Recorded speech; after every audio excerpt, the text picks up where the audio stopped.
This is provoleta. It's one of my very favorite things to cook and eat. It only takes about 5 minutes. I'm going to show you how it's done.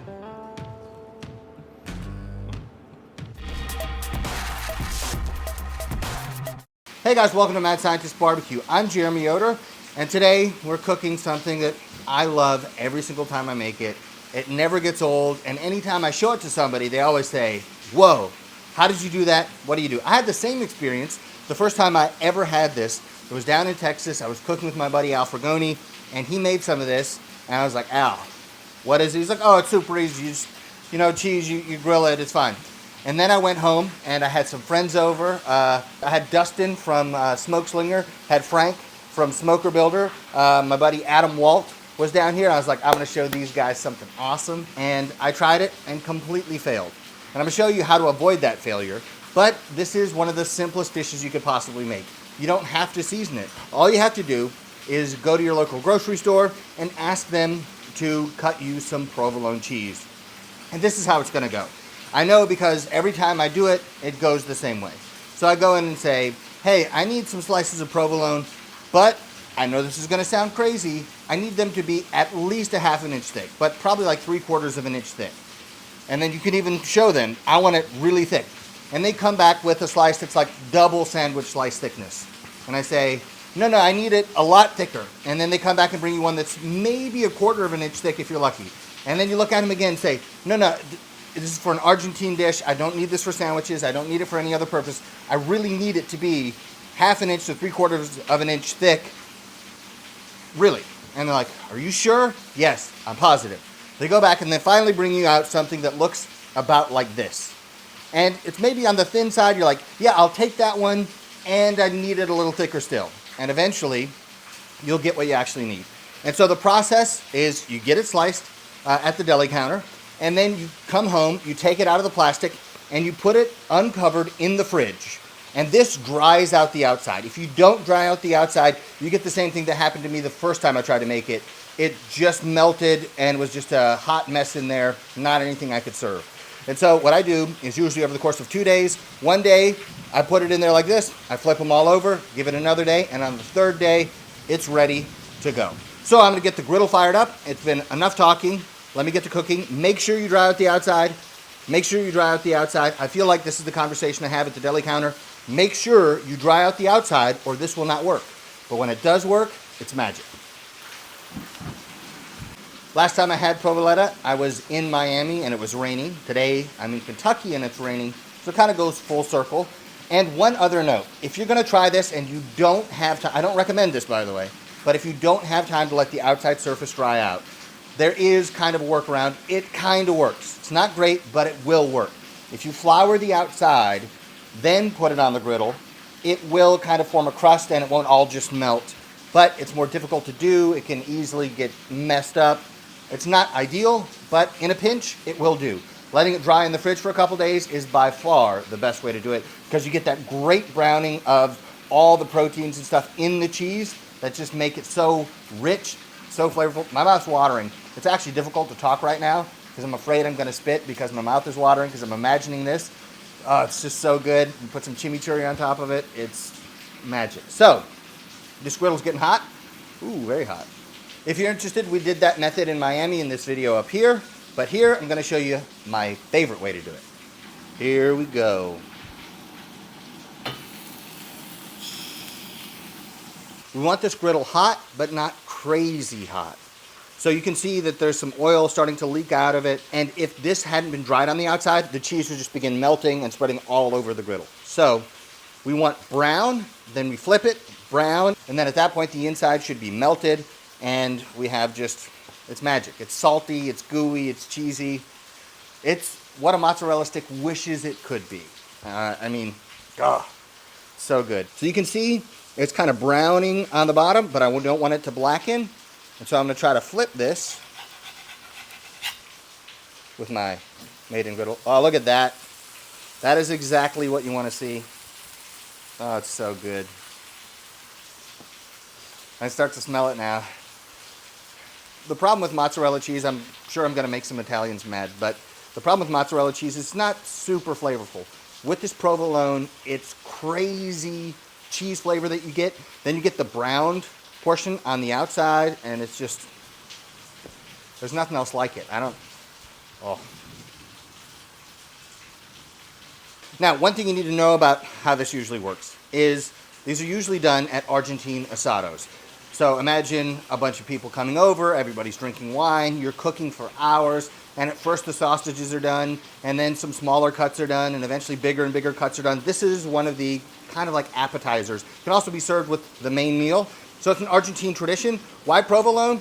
Probably because there were a lot of Italian immigrants who came to Argentina, and that's a cheese that they liked, and I gotta agree with them. I think it's pretty darn spectacular.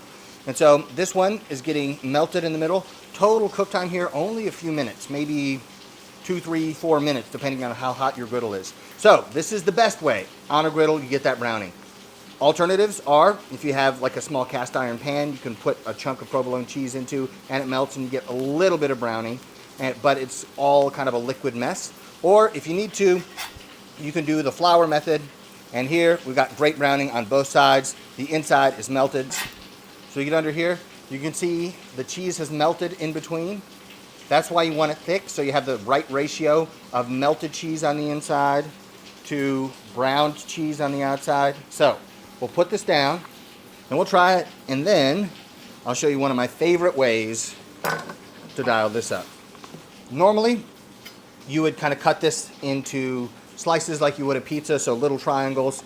But to give you guys a sense of what the inside is like in terms of the cheese texture, we'll just tear some of this open. So you see, it's melty, it's gooey, it's incredible. Oh, this is so good. This is a more appropriate size. But I'm gonna try it by itself, and then I'll show you my favorite way to eat. Oh, it smells so good. It's like the essence of cheese when you want cheese. All right.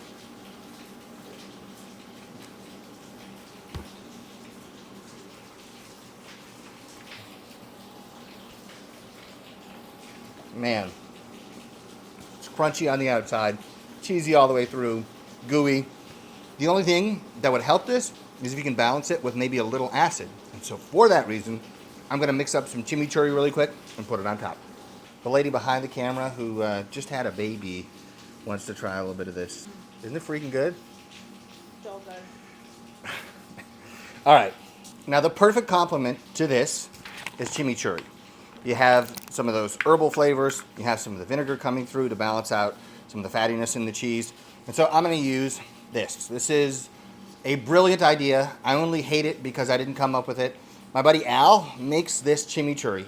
It's dry, you can put it in the cupboard on a shelf for months, and then when it's time, oh, you know what? I would love some chimi with this steak. You pull it out, you add some red wine vinegar, or my preference is for champagne vinegar.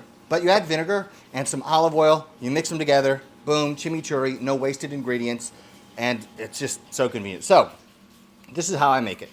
I got the spicy version here, and then add vinegar until all of this is wet. There's not a bunch of vinegar left over.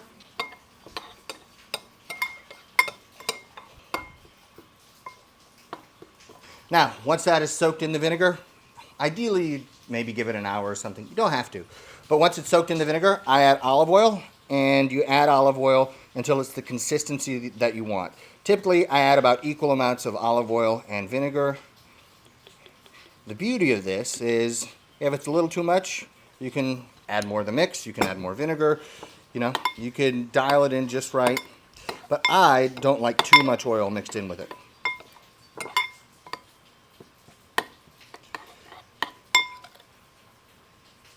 Yeah. And one of the things that I learned in Argentina, I don't know how many millions of people there are in Argentina, but every single one of them has his or her own chimichurri recipe. So you can make it your own, but as a baseline, this is really, really good. Now, I'm not going to tell you that this is better than if you make it fresh, but it's like 99% as good with way more convenience. So I'll put an Amazon link for this, the regular and the spicy. I like them both. I probably use the regular just a little bit more. And if you want to, you can get it in Publix. I'm not being paid anything to talk to you about the chimichurri. It's just, Al is a friend of mine, and I think he makes an awesome product. Check it out. Highly, highly recommend it. Now, let's combine these two. We'll give it a taste.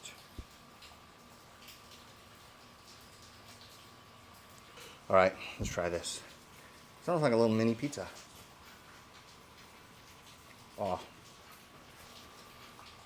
Chimichurri is the best sauce. The perfect complement. This brown cheese is where all the flavor is. And then the ooey gooey inside. Oh. When I order a mozzarella stick, this is really what I want. Man, that's so good. That's provoleta. It really is that easy. Go to the deli, get your slices, leave them in the fridge for a couple days uncovered. Come out here, grill them up, add some chimney if you want to. If you don't, that's totally fine.